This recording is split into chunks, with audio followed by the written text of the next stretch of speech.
अस्सलाम वालेकुम। मैं हूँ ईशा गुल और आप देख रहे हैं सिंगापुरी स्टिचिंग सेंटर। आज की वीडियो में मैं आपको बताऊंगी कि शर्ट को कैसे फोल्ड करते हैं, पट्टे कैसे लगाते हैं, दामन चौक कैसे पैमाइश करते हैं, कॉर्नर्स परफेक्ट किस तरह बनाए जाते हैं। ये सब मैं आपके साथ डिस्कस करने वाली हूँ इस वीडियो में, तो वीडियो को मुकम्मल देखिएगा। तो चलें वीडियो शुरू करते हैं। सबसे पहले आपने अपने शर्ट को अपने सामने फैला लेना है और अपने दामन की पैमाइश करनी है। आपको जितना दामन चाहिए वो पैमाइश कर लेना है और कितने इंचेस एक्स्ट्रा है वो भी देख लेने हैं।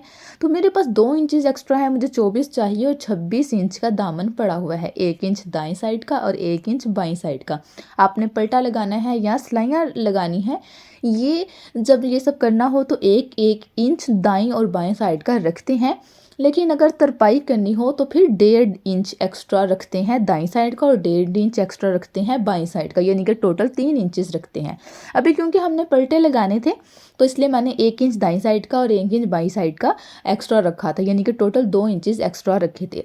और मैंने लंबाई में भी 1 इंच ही एक्स्ट्रा रखा था। अगर सिलाई या पलटे लगाने हो तो 1 इंच एक्स्ट्रा रखते हैं हर तरफ से, लेकिन अगर तरपाई करनी हो तो लंबाई चौड़ाई सब तरफ से 1.5 इंच एक्स्ट्रा रखते हैं। अब मैंने 1 इंच एक्स्ट्रा रखा था, 1 इंच से मैंने फोल्ड किया और जहाँ पे मेरे चौक की सिलाई एंड हो रही थी, मेरी साइड सिलाई एंड हो रही थी, वहाँ से मैंने पकड़ा और ऐसे हाथों की मदद से इसकी करीज बिठा दी। देखें, अब जितना एक्स्ट्रा था जो भी था वो सब निकल गया और हमारा फोल्ड हो गया। हर तरफ से हमने ऐसे ही कर लेना है, नीचे की जानिब से भी सेम हमने ऐसे ही पकड़ना है। प्रेस करना हो आपने तब भी ऐसे ही करना है, बहुत आसानी के साथ फोल्ड हो जाता है। ये देखिए, आपने दाएं और बाएं तरफ से पकड़ना है और ऐसे बराबर कर लेना है और फिर आपने अपने दोनों दामन को चौक को पैमाइश करना है कि हर तरफ से बराबर है ना। लिनन हो, कॉटन हो, लोन हो, कहीं कभी कभी कान वगैरह आ जाती है, प्रॉब्लम हो जाता है, इसलिए लाजमी पैमाइश करना है। और उसके बाद हमने अपने पलटे काटने हैं। मैं कन्नी को पहले ही अलहदा कर रही हूँ। कॉर्नर्स जो बने होते हैं कपड़े के, वो अक्सर कपड़े को इकट्ठा कर देते हैं, तो मैंने एक्स्ट्रा कपड़ा रिमूव कर दिया, वो कॉर्नर वाला जिसको कन्नी बोलते हैं। अब हम अपने पलटे उतारेंगे। 2 इंच का पलटा मुनासिब साइज़ का होता है। आप चौड़े लगाना चाहती हैं आप 2.5 कर सकती हैं, आप ज़्यादा बारीक करना चाहती हैं पलटावा तो 1.5 इंच, लेकिन 2 इंच स्टैंडर्ड साइज़ है। सबसे मुनासिब जो साइज़ है वो 2 इंच का है। 2-2 इंच पे मैं कट लगा के पट्टियाँ खींच कर फाड़ लूँगी। यहाँ पर मैं आपको बता दूँ कि खींच कर फाड़ने वाली जो टिप है वो सिर्फ लंबाई के रुख के कपड़े के लिए है। चौड़ाई में हम खींच कर नहीं फाड़ सकते। चौड़ाई में आड़ा तिरछा कपड़ा हो जाएगा, शेप ख़राब हो जाएगी। सिर्फ लंबाई में हम खींच कर फाड़ सकते हैं। तो ये ले भाई, हमने अपनी पट्टियाँ खींच कर फाड़ ली हैं। अब हम इनको जोड़ लगा लेंगे, क्योंकि हमने अलहदा पलटे नहीं लगाने, हमने एक ही बार में सारे पलटा लगा देना है, तो इसलिए हमने इनको जोड़ लगा कर लंबी पट्टी तैयार कर लेनी है। अब आपने अपनी उल्टी कमीज़ को अपने सामने रख लेना है और जैसे कि मैंने खोला है वैसे इसको खोल लेना है। बहुत ही आसानी के साथ ये पलटे लग जाते हैं, तो आपने इसको ध्यान से देखना है। यहाँ पे मेरी साइड सिलाई एंड हो रही थी और मैं उसे 1 इंच ऊपर लूँगी, आधा इंच ऊपर ले लें, लेकिन उससे आधा पौना इंच ऊपर ही लेना है। बिल्कुल साइड सिलाई के साथ स्टार्ट नहीं करना, बहुत से लोग ये गलती कर लेते हैं। साइड सिलाई से आपने आधा पौना इंच ऊपर लेना है बिल्कुल सिलाई के साथ, तो वहाँ से हम इसको पक्का करेंगे। किनारे की सिलाई लगानी है, बिल्कुल किनारे की ध्यान रखना है। जब आप किनारे की सिलाई लगाएं तो सिलाई किनारे पर हो, किनारे से हटे नहीं और ना किनारे से उतरे ना दूर हो, बिल्कुल किनारे की हो सफाई के साथ, ताकि हमारे पलटे पलट कर पीछे की जानिब चले जाएं। ये ना हो कि बहुत ज़्यादा नज़र आते रहें, या फिर ये ना हो कि सिलाई उतर जाए और उनमें कोई मजबूती ही ना हो। तो ध्यान से आपने किनारे की सिलाई को लगाते जाना है। मैं अपनी हर वीडियो में रिपीट करती हूँ, इस बार फिर बता देती हूँ कि जब भी आप सिलाई लगाएं तो सिलाई बहुत बड़ी नहीं होनी चाहिए, उससे मजबूती नहीं आती। टांका बहुत बड़ा हो तो बहुत कच्चा हो जाता है, उधड़ जाता है। अगर बहुत बारीक होगा तो कपड़े को इकट्ठा करेगा, इसलिए मुनासिब से सिलाई लेनी है। अब यहाँ से आप गौर से देखिएगा कि मैंने कॉर्नर कैसे बनाना है, कॉर्नर यहाँ पे कैसे बनाएंगे। तो यहाँ पे मैं निशान लगा के आपको बता दूँ कि ये हमारी क्रीज बनी हुई थी, आपको नज़र नहीं आ रही होगी इसलिए मैं निशान लगा रही हूँ। यानी कि यहाँ से हमने अपना वी टर्न लेना है, तो यहाँ से हम अपना रुख मोड़ेंगे।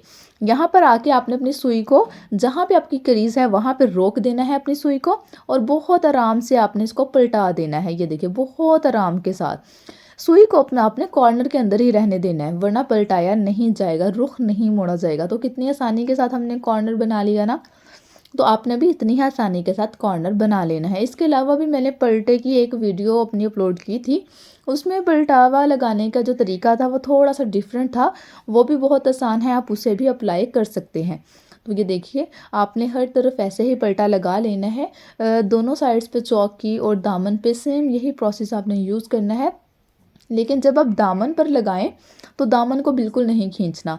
दामन क्योंकि चौड़ाई के रुख में होता है तो वो खुल जाता है कपड़ा, उसमें लचक होती है तो वो लचक खुल जाती है। जब हम पलटा या लेस वगैरह लगाते हैं तो वो खुल जाता है और वो एक लहरिया सा बन जाता है, फिर उसका कोई हल नहीं होता, उसको फिर बहुत मुश्किल से सेट करना पड़ता है। तो इसलिए लीलन हो गया, लोन हो गई, इनमें लचक होती है, ये जल्दी खुल जाते हैं। तो इसलिए आपने ध्यान रखना है कि जब दामन की रुख में कोई भी चीज़ लगाएं तो आपने दामन को बिल्कुल नहीं खींचना। तो ये देखें हमने एंड कैसे करना है, यहाँ पे भी आपने गौर से देखना है कि एंड कैसे करूँगी मैं, ताकि आप जब करें तो किसी भी किस्म की कोई गलती ना हो, बहुत ही सफाई के साथ आपका पलटावा लग जाए। पलटावा बहुत ज़्यादा ट्रेंड में है, आप सिर्फ पलटा लगाएं, लेस वाला पलटा लगाएं, कुछ भी लगाएं, पलटावा बहुत ज़्यादा ट्रेंड में है, बहुत नफीस सा लुक आता है। तो ये देखिए यहाँ पे हमारा ये साइड सिलाई एंड थी और हमने साइड सिलाई से आधा इंच ऊपर तक हमने वहाँ पे सिलाई लगानी है। ये मैंने मोड़ दिया था और ये हमने किनारे की सिलाई का एंड कर दिया। दूसरी साइड पे भी सेम ऐसे ही करना था। और ये देखिए आपने उसके बाद प्रेस कर लें या हाथों की मदद से मोड़ लें तो कितनी सफाई के साथ ये खुद ब खुद मुड़ता चला जा रहा है, क्योंकि हमारी साइड जो किनारे की सिलाई थी वो बहुत नफीस थी। ये देखिए ये हमारा कॉर्नर्स वगैरह हर चीज़ मैं आपको दिखाती हूँ, उसके बाद हम इसको सिलाई लगाएंगे। पलटा जो डबल सिलाई वाला है ना वो अब तो ट्रेंड में नहीं रहा, ट्रेंड में तो यही पलटावे ही हैं। तो आप इसको लाजमी सीखिए, लाजमी ट्राई करें। तो ये देखिए ये हमने मोड़ लिया था, आप कच्चा कर लें ताकि बल नहीं आए। जब नया नया सीखते हैं ना तो बल बहुत आ जाते हैं, तो इसलिए आप इसको कच्चा कर लें सुई धागे की मदद से। अब हमने जब स्टार्ट लिया ना तो हमने पक्का नहीं किया सिलाई को, बस स्टार्ट ले लिया। वो क्यों लिया था मैं आपको बताऊंगी, क्योंकि हम इसको एंड में आकर पक्का करेंगे, हमने स्टार्ट में से इसको डबल डबल सिलाइयाँ नहीं करनी। तो एक जैसा पलटावा होना चाहिए, ये नहीं कि कहीं से बरी कहीं से चौड़ा, तो उससे ना बुरा सा लुक आती है, बहुत बुरी लुक आती है, अच्छा नहीं लगता। तो एक जैसा होना चाहिए आपका पलटावा। और जब आप नया नया सीख रहे होते हैं तो लाजमी बल आते हैं, कपड़ा हमसे संभाला नहीं जा रहा होता, रुख नीचे की जानिब या ऊपर की जानिब हो जाता है, तो आप सुई धागे की मदद से इसके कॉर्नर्स फिक्स कर सकते हैं, इसको सुई धागे की मदद सेट कर सकते हैं। तो ये देखिए यहाँ से कितने आसानी के साथ हो गया ना। तो हमने ये रुख लेना है और उसके बाद इधर को मुड़ जाना है। अब ये जो कोना था ना, इसका जो खुला हुआ मुंह था, इसको हम सुई धागे की मदद से बारीक बारीक तरपाई करके फोल्ड करेंगे, तरपाई करके इसको तरपाई करके इसको फिक्स करेंगे। तो अब ये देखें बहुत आसानी के साथ हमारा लगता जा रहा है। आपने इसको गौर से देखना है कि जब हम दाएं हिस्से की तरफ से बाएं की तरफ जाएंगे तो कैसे जाएंगे, और जब हम एक दामन से दूसरे दामन की तरफ जाएंगे तो कैसे जाएंगे। ये जो सिलाई है ना, ये अगले और पिछले दामन के अलग अलग नहीं लगानी, हमने ये टोटल एक ही तरीके के साथ एक ही दफ़ा में शुरू करनी है और इसका एंड कर देना है। आपने देखा ना कि मैंने जब स्टार्ट लिया तो मैंने बिल्कुल भी धागे को पक्का नहीं किया था, अपनी सिलाई को कच्चा ही छोड़ दिया, ऐसे ही छोड़ दिया। तो क्यों छोड़ा वो मैं आपको एंड में ही बताऊंगी।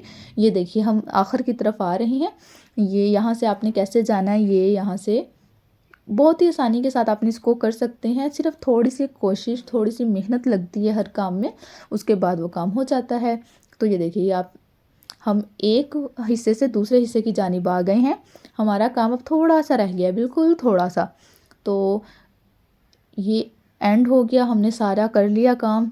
ये अब हमने अपनी सिलाई के ऊपर सिलाई लगाई और एंड कर दिया। देखा, इसलिए मैंने छोड़ दिया था कि हमने अपनी सिलाई के ऊपर सिलाई लेकर आए 1 इंच तक और उसको ख़त्म कर दिया।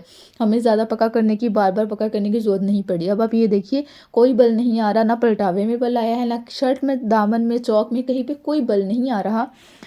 तो आपके भी ये बल वगैरह नहीं आने चाहिए। उम्मीद है आपको ये तरीका अच्छा लगा होगा, आसानी के साथ आप लोग इसको कवर कर लेंगे, कॉर्नर्स आसानी से बना लेंगे। तो अगर आपको ये वीडियो अच्छी लगी है तो मेरे इस चैनल को सब्सक्राइब कर लीजिए, अगर आपने अभी तक नहीं किया। वीडियो को लाइक कर दीजिए, कमेंट कर दिया करें, कोई बात नहीं समझ आती तो आप कमेंट सेक्शन में मुझसे पूछ सकते हैं। दोस्तों के साथ शेयर कर दिया करें कि जिन लोगों को इंटरेस्ट है स्टिचिंग में उनका भी भला हो जाए और मेरे लिए भी आसानी हो जाए। तो मिलते हैं एक नई वीडियो में, तब तक के लिए अल्लाह हाफिज़, दुआओं में याद रखिएगा।